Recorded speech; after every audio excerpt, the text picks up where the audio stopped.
Look, what we postulate in the second law. First, the existence of something that's not the hardest part.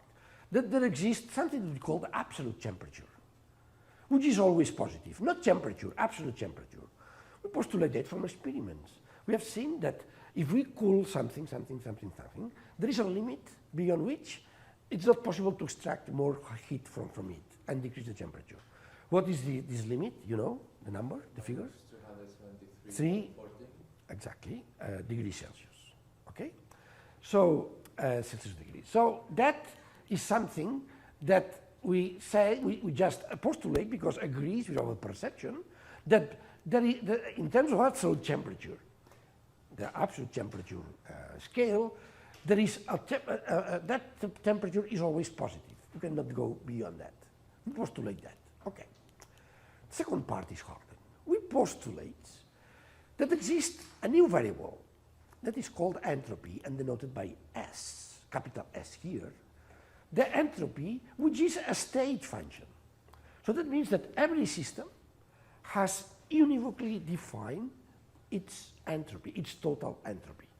Okay? That's it. Okay. We postulate then, inside that, about this function, entropy, that it's an extensive property, not only a state function, but an extensive. What does that mean, extensive? That the contents of the entropy of the whole is the sum of the contents of the parts. I told you, for instance, that temperature is not an extensive property because the temperature of this room is not the sum of the temperatures of every of the points of this room. Temperature is not extensive. So defining a property as extensive or intensive, which is the opposite, temperature is intensive, and we postulate that the absolute temperature is not extensive, so it's intensive. But we postulate that this entropy is extensive. So automatically, we assume that there is a magnitude which is called the entropy per unit of mass, the density of entropy, S small s, that multiplied by rho provides the density of entropy. S is the specific entropy, rho s is the density of entropy, that summed up for all the volume provides the total amount of the entropy. Okay? So this is abstraction. Okay, what is that? We don't know. We cannot measure it. It cannot be measured. But we postulate that there exists. And then, that's the hardest part. We postulate something about the variation of the total entropy of the system, which is that, or which is that, the material derivative of the contents of entropy in our system. We postulate the following. It's greater or equal to something. So that's not equal. It's greater or equal. Never smaller, by the way. Okay? It's not an equality. It's an inequality. It's an inequality. And we postulate that whenever we measure that, if we were able to measure that left part and then measure this is something that we can measure. This is the sources, the heat sources, remember? This is the absolute temperature. This is the heat conduction. This is the temperature. This is the normal. So we could measure that. And whenever we measure that, then we can say that the variation, or we postulate that the variation of the total energy is always greater or equal than that per unit of time, right? The variation per unit of time is greater or equal than that. So any process which implied that this be negative or smaller than this, not negative, smaller than this, then we postulate that it's not possible. It's not possible. If it's equal, if the process in which the variation of the entropy per unit of time is exactly equal to that part here, the right-hand side, then we postulate that this is reversible process. So it's feasible in one side, but it's feasible also in the other side. And if only the greater sign holds, then the process in which the variation of the entropy is strictly greater than this term, those processes are then irreversible. So they are possible, but the opposite is not.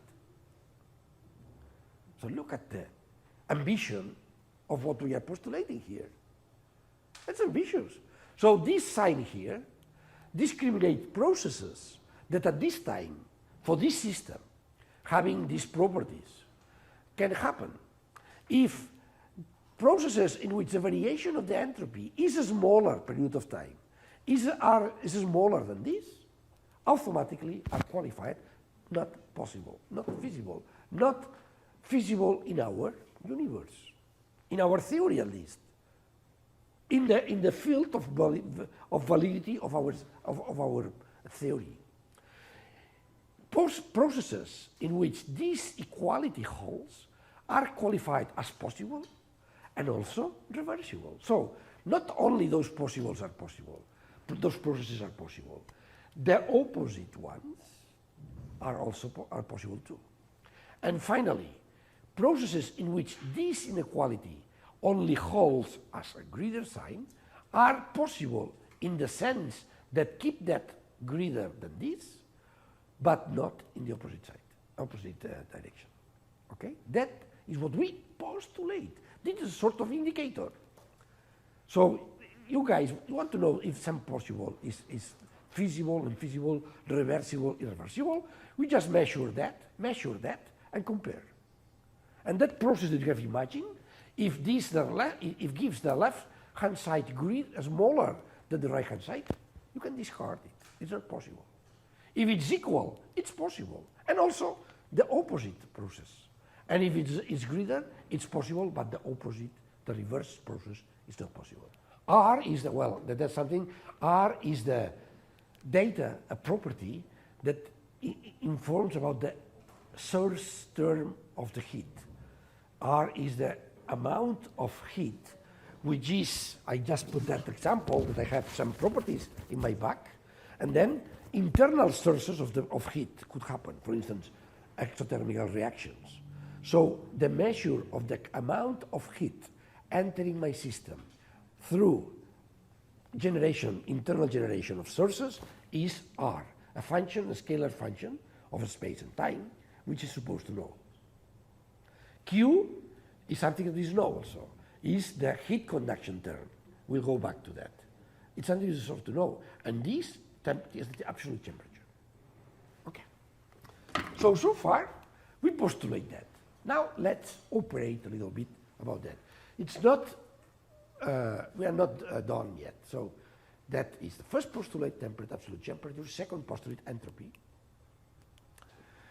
So let's try to understand a little better, what is that term, that right-hand side term meaning? Look, imagine that there is no temperature here. So the temperature doesn't appear here. What would be that term? Would be integral over the volume of rho r differential of B minus integral over the volume boundary of Qn differential of S. So we already have dealt with that in the past. This is the thermal power. So the amount of heat entering my system from the exterior or entering my system either by heat sources quantified by R, or either by non-conductive processes quantified by the heat conduction vector. Okay?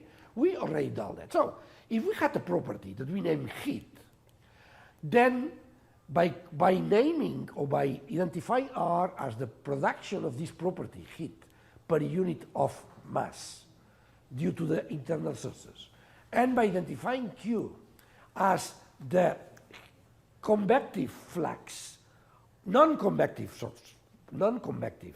flux vector of this property, so that the integral of this vector times n over the boundary provides the amount of the heat exiting due to conduction. So minus is the amount of heat entering due to conduction. So that is something that we are already familiar with. So now, let's imagine that I change the property. Instead of talking about heat, let's talk about heat per unit of absolute temperature. Okay? So it's heat per unit of this absolute temperature. So what would be the source vector, the source term, identifying the amount of heat per unit of absolute temperature if I know the source term identifying the amount of heat? It would be R over theta. If R tells us the amount of heat that is produced due to the internal sources per unit of mass, R over theta will identify the amount of the entity heat per unit of absolute temperature that enters in our system due to the internal sources. Okay? And what would be the convective flux, the non-convective flux vector associated to this new property, heat per unit of absolute temperature? It would be Q divided by theta. If Q is the vector that integrated along the boundary provides the amount of heat that enters through non-convective flux in our system, if I'm talking instead of heat per unit of absolute temperature, that vector should be replaced by Q over theta. And then that would provide the amount integral of the boundary of Q over theta times n would provide the amount of the entity heat per unit of absolute temperature entering into our system due to heat conduction, non-convective flux. Okay? So look, now this term at the right-hand side allow this explanation, this identification. What is then the sum of this term plus this term? That identify the amount of this new property, heat per unit of absolute temperature, entering the system. Okay, if this is the amount of heat entering the system, either through sources or through non-convective flux, that, where we just introduced theta dividing R and theta dividing Q, can be then identified as the heat per unit of absolute, the amount of this heat, but not heat per unit of temperature. So that property depends not only of the amount of heat, but only of the absolute temperature at what this takes place. Okay? This is the hypothesis. But now I'm interpreting this right-hand side of the second principle of thermodynamics as saying that, well, the second principle said that the increase on the per unit of time on the total entropy of the system has to be equal or greater than, and now I put that into words, the amount of the property, heat per unit of absolute temperature, entering in our system. Now I can say that in words without looking at the screen. Okay? And now, writing that in words, I would write that one. Okay? And again, saying that smaller than is not possible, equal reversible processes, greater irreversible processes. Okay? That's just an interpretation. Okay, let's go a step further. Now, let's assume that the total entropy of the system is generated inside the medius through two processes, two ways of generating entropy.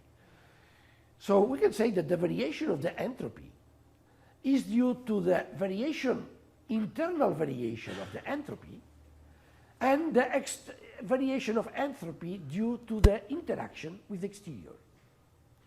So that's just another abstract concept, but whenever I have a property, I can say, well, the property in my system can be modified either internally, okay, by something that happens internally, but also by interaction with all the exterior of the system, okay? I can always say that, and I postulate that then, for every entropy, there is a part of this entropy that has been generated by internally, and part of it that has been generated by interaction with the exterior.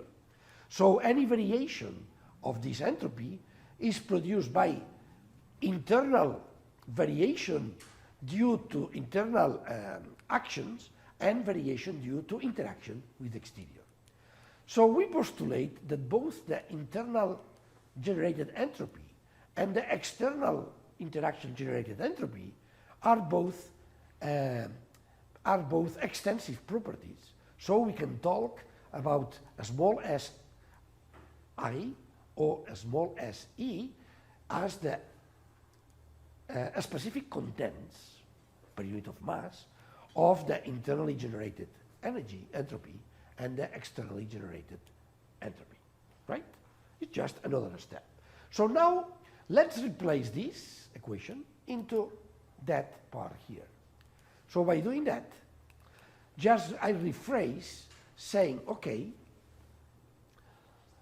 the total entropy, variation of the entropy, which would be the variation of that part generated internally and that part which is generated by interaction of the action, is greater or equal than that. Nothing changed here.